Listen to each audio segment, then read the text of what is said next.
Warahmatullahi wabarakatuh. Kami dari kelompok 4 ingin mempresentasikan tentang demokrasi di Indonesia. Demokrasi adalah sebuah kata yang begitu sering diucapkan.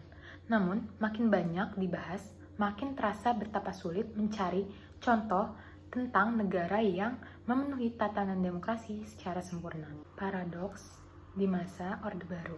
Persoalan seputar demokrasi bukanlah sesuatu yang bersifat alamiah dan dapat tumbuh dengan sendirinya dalam kehidupan bangsa. Akan tetapi, seperti dikatakan Apter, persoalan demokrasi adalah semata-mata merupakan penciptaan manusia yang di sisi lain mencerminkan keterbatasan dan keharmonisan objektif di luar diri manusia. Beranjak dari semangat dan kerangka proposi di atas, maka corak demokratik dan egaliter sebagai cita-cita, sesungguhnya budaya Indonesia sangatlah dipengaruhi oleh perkembangan sosial ekonomi dan politik di Indonesia. Orde Baru. Disinilah kemudian terjadi proses penyingkiran corak egaliter dan demokratik dari budaya bangsa Indonesia, dan kemudian digantikan oleh corak feodalistik yang dimungkinkan karena dua hal pokok. Yang pertama yaitu melalui integrasi, pembersihan dan penyatuan birokrasi dan negara dan militer di bawah satu komando. Yang kedua, pengukuhan negara juga dilakukan melalui upaya penyingkiran politik massa, partisipasi politik yang terlalu luas dan tidak terkontrol. Yang terjadi kemudian adalah sentralisasi, peran negara yang dipersonifikasikan lewat Soeharto, MPR, DPR, pers, partai politik, ormas, dan hampir seluruh institusi sosial politik kenegaraan yang dipasung secara sistematik di bawah kendali negara oleh Soeharto. Menurut Soeharto, setidaknya tercatat berbagai paradoks demokrasi yang patut dikritisi saat ini.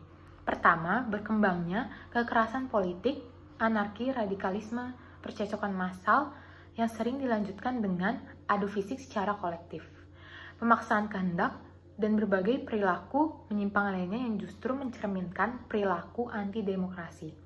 Yang kedua adalah berkembangnya konspirasi politik yang sangat pragmatis. Yang ketiga ada demokrasi, mulai dimasukkan hanya sekedar sebagai retorika politik ketimbang sebagai sebuah agenda politik. Kata demokrasi selalu menjadi perbincangan yang hangat dan menarik di tengah-tengah kehidupan masyarakat sipil. Dalam sejarahnya, sebenarnya demokrasi ini bukanlah hal yang baru diterapkan dalam kehidupan berbangsa dan bernegara. Dalam perjalanannya, demokrasi tidak jarang menuai hambatan dan juga bahkan ancaman. Salah satu ancaman terbesar yang terjadi pada saat ini untuk demokrasi sendiri, yaitu adalah demokrasi saat ini terkadang tidak berbanding lurus terhadap tujuannya. Perjalanan demokrasi di Indonesia mengalami pasang surut sejak awal lahirnya republik ini. Secara singkat, pasang surut demokrasi di Indonesia berkaitan erat dengan tingkah laku para elitnya yang terkadang tidak bertanggung jawab. Lahirnya kultur politik, institusi-institusi politik demokratis yang tercermin dalam pemilihan presiden langsung, amandemen Undang-Undang Dasar 1945 dan lain sebagainya, dirasa tidak berkorelasi positif dengan meningkatnya kesejahteraan masyarakat. Kehidupan masyarakat terutama menyangkut kesejahteraan dirasa tidak kunjung membaik. Bisa dilihat dari kehidupan masyarakat terkait dengan pengangguran, angkanya terus meningkat. Dilihat dari hasil Pusat Statistik BPS tahun 2004 menyebutkan bahwa saat ini terdapat 9,5 juta pengangguran terbuka. Jumlah ini diukur berdasarkan ukuran 1 jam bekerja selama seminggu. Artinya, jumlah pengangguran yang sesungguhnya berdasarkan kebutuhan wajar untuk bekerja jauh lebih banyak. Sepenuhnya, kita menyadari bahwa demokrasi bukanlah sesuatu yang abadi dan sangat fluktuatif. Assalamualaikum warahmatullahi wabarakatuh. Perkenalkan, nama saya Devriska. Di sini saya akan menjelaskan tentang ruang lingkup demokrasi. Dalam konteks keindonesiaan, demokrasi tidak bisa dilepas dari dua sisi, yaitu substansi dan prosedur, yakni prosedur sebagai cara untuk mencapai substansi sehingga keduanya tidak saling menegasikan, serta berjalan dengan sendiri-sendiri. Dengan demikian, demokrasi dapat tumbuh dan berkembang jika substansi dan prosedur berjalan beriringan. Contoh proses demokratisasi di Indonesia dilihat dari faktor penyebabnya. Demokratisasi di Indonesia bermula dari melemahnya legitimasi rejim otoriter yang berkuasa mulai awal 1990-an. Berkembangnya di sektor ekonomi yaitu kegagalan mengatasi krisis ekonomi tahun 1997 menjadi puncak dari pelemahan legitimasi tersebut. Faktor tekanan dari luar terlihat tidak begitu dominan, namun dengan berkurangnya kepentingan negara adikuasa di Indonesia setelah runtuhnya blok komunis, bagi negara-negara maju mendukungnya rejim otoriter tidak lagi menjadi pilihan yang populer. Sistem politik global tidak lagi berpihak kepada rejim Orde Baru yang berkuasa saat itu. Dilihat dari pola yang disusun Huntington, proses demokratisasi di Indonesia dapat dikategorikan sebagai transplacement di mana pemerintah dan oposisi bersama-sama mengusung proses seperti yang kita semua ketahui. Pada zaman Orba, pemerintah mengaku bahwa mereka menganut demokrasi Pancasila. Tetapi ketika melihat bukti di lapangan, sangat sedikit sifat-sifat demokrasi yang muncul dan terasa oleh masyarakat. Tentu saja untuk mengganti sistem otoritarianisme Orba, maka sistem politik demokrasilah yang dipilih dan dianggap sebagai sistem yang terbaik untuk menjalani kehidupan dan berbangsa dan bernegara. Dengan adanya demokrasi, ternyata merubah kebiasaan-kebiasaan sosial politik yang dulu waktu pada zaman Orba biasa atau normal menjadi dilarang atau diminimalkan, seperti contohnya peran militer dalam politik, bisnis militer, sumber-sumber media milik negara, pemerintahan terpusat dan hanya dikuasai oleh orang dekat penguasa saja, dan sebagainya. Penulis dijadikan bahan penelitian, ternyata terdapat beberapa dimensi dalam memandang permasalahan-permasalahan demokrasi. Penulis melihat ada 4 dimensi yang muncul dalam penelitian ini, yaitu demokrasi sektor militer, demokrasi sektor media dan komunikasi, demokrasi sistem politik, dan demokrasi civil society. Selanjutnya saya mau ngejelasin tentang fenomena pilkada. Nah, dalam konteks kehidupan politik demokrasi di Indonesia, pemilu dan pemilihan kepala daerah atau pilkada itu adalah merupakan salah satu sarana untuk mewujudkan kehidupan politik yang demokratis. Kemudian biasanya tuh kan kalau menjelang periode pemilu atau pilkada itu biasanya diwarnai dengan berbagai persaingan dan konflik antar kekuatan politik.